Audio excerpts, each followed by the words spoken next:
Assalamualaikum warahmatullahi wabarakatuh. Alhamdulillahirabbil alamin.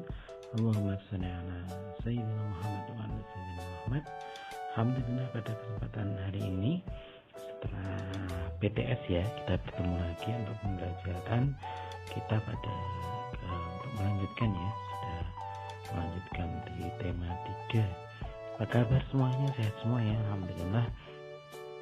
Saya doakan juga kalian selalu dalam lindungan Allah Subhanahu wa taala, selalu diberi kesehatan oleh Allah Subhanahu wa taala, dan diberi kesuksesan, diberi kemudahan dalam beribadah dan belajar.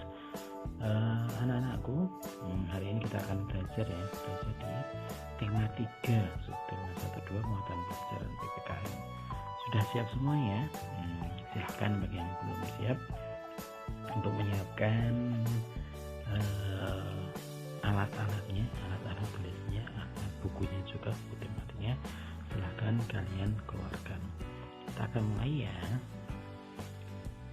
Di subtema 2 kita akan belajar tentang subtema pertama di tema 2 ini, di muatan pelajaran PPKN kita akan belajar tentang musyawarah. Apa itu musyawarah? Musyawarah adalah pembahasan bersama dengan maksud untuk mencapai keputusan atas penyelesaian suatu masalah. Musyawarah ini bertujuan untuk membahas bersama suatu masalah dengan tujuan untuk mencapai keputusan bersama untuk menyelesaikan masalah tersebut. Kata musyawarah dalam bahasa Arab yaitu syawara, yang memiliki arti berunding atau mengajukan sesuatu. Jadi musyawarah merupakan suatu upaya bersama dengan sikap rendah hati untuk memecahkan persoalan, untuk mengambil keputusan bersama dan penyelesaian atau pemecahan yang menyangkut urusan bersama, keduniawan bersama. Tujuan dari musyawarah adalah untuk menyelesaikan suatu permasalahan dengan cara berunding untuk mencapai mufakat atau persetujuan tanpa adanya pihak yang diunggulkan. Jadi, menyelesaikan suatu masalah dengan cara musyawarah sangat dianjurkan. Jika permasalahan tersebut tidak bisa diselesaikan atau mengalami kebuntuan dengan cara musyawarah, maka biasanya orang akan memakai cara voting atau pemungutan suara. Ada beberapa tujuan dan manfaat musyawarah. Yang pertama, tujuannya adalah untuk mencari sebuah kebenaran. Kemudian yang kedua, memecahkan suatu permasalahan. Yang ketiga, adanya kebersamaan. Yang keempat, menyatukan beberapa pendapat yang berbeda. Yang kelima, berani mengeluarkan pendapat. Yang keenam, melatih mental. Dan yang ketujuh, belajar menahan emosi. Yang kedelapan, menghargai pendapat orang lain. Tata cara musyawarah yang baik dan benar. Pertama, seluruh anggota yang mengikuti musyawarah harus mementingkan kepentingan anggota, bukan kepentingan pribadi atau golongan. Seluruh anggota dapat mencerna dan memahami apa yang sedang dimusyawarahkan. Semua anggota harus sadar bahwa keputusan yang diambil adalah keputusan yang terbaik demi anggota. Seluruh anggota harus bisa menahan emosinya pada saat keputusan yang diambil tidak sesuai dengan apa yang dia harapkan. Seluruh anggota wajib menaati peraturan yang sudah diterapkan, walaupun hasil yang didapatkan kurang memuaskan.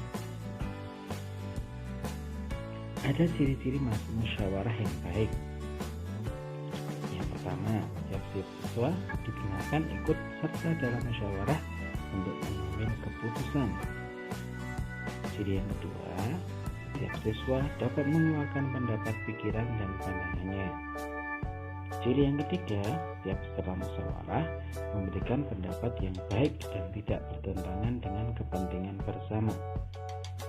Ciri yang keempat, apabila mufakat telah tercapai, maka setiap peserta musyawarah wajib dengan ikhlas menerima dan melaksanakan keputusan tersebut dengan sebaik-baiknya. Musyawarah merupakan salah satu cara untuk mencari keputusan bersama. Lalu apa yang terjadi jika keputusan langsung diambil tanpa musyawarah sebelumnya? Yang pertama, tidak akan ada jalan keluar untuk menyelesaikan sebuah masalah. Yang kedua, hak berpendapat tidak ada. Yang ketiga, munculnya perasaan tidak puas terhadap suatu keputusan. Di subtema 2 ada pembahasan tentang tolong menolong. Ya, ini ya, ada gambarnya, yaitu dan teman-teman sedang berlatih memantulkan dan menangkap bola di sekolah. Ketika masih berlatih, tiba-tiba Udin terjatuh, kakinya sakit, tidak dapat berdiri. Edo dan teman-teman melihat Udin kesakitan. Edo dan teman-teman segera menghentikan permainan, kemudian Edo dan Sani menolong Udin dengan menampaknya ke UKS. UKS adalah singkatan Unit Kesehatan Sekolah. Setelah diperiksa, ibu guru menduga kaki Udin tergilir. Oleh karena itu, kakinya perlu diperiksa dokter. Perbuatan Edo dan Benny menolong Udin sangat terpuji. Apakah kamu mempunyai pengalaman menolong teman atau orang lain? Nah, sikap saling tolong menolong ini adalah pengamalan Pancasila sila kedua, yaitu kemanusiaan yang adil dan beradab. Sikap hidup saling tolong menolong dapat mewujudkan terciptanya kedamaian bagi umat manusia. Sikap hidup ini juga merupakan kunci dan tips hidup tentram dimanapun kita berada. Tolong menolong adalah sikap saling membantu untuk meringankan beban penderitaan kesulitan orang lain dengan melakukan sesuatu. Bantuan yang dimaksud dapat berbentuk bantuan tenaga, waktu, ataupun dana. Yang ketiga, kita akan membahas tentang gotong royong. Gotong royong ini adalah pengamalan sila ketiga dari Pancasila yang berbunyi Persatuan Indonesia. Gotong royong adalah suatu kegiatan yang dilakukan secara bersama-sama dan bersifat sukarela agar kegiatan yang dikerjakan dapat berjalan dengan lancar, mudah dan ringan. Contoh kegiatan yang dapat dilakukan secara gotong royong antara lain pembangunan fasilitas umum dan membersihkan lingkungan sekitar. Manfaat gotong royong. Yang pertama, dengan bergotong royong akan terjalin rasa solidaritas dalam lingkungan masyarakat.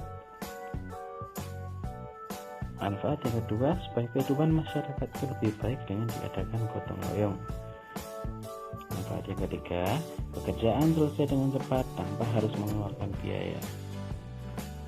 Manfaat yang keempat, tanpa terasa persaudaraan dan kebersamaan sama warga semakin erat. Manfaat yang kelima, keamanan lingkungan semakin terjamin. Manfaat yang keenam, ketentraman dan kedamaian akan diperoleh jika antara sesama warga saling peduli dan saling membantu. Yang ketujuh, gotong royong tidak mengenal perbedaan, sehingga ketika dilaksanakan semua akan terasa sama. Demikian mungkin yang bisa saya sampaikan. Sampai jumpa untuk pertemuan berikutnya. Assalamualaikum warahmatullahi wabarakatuh.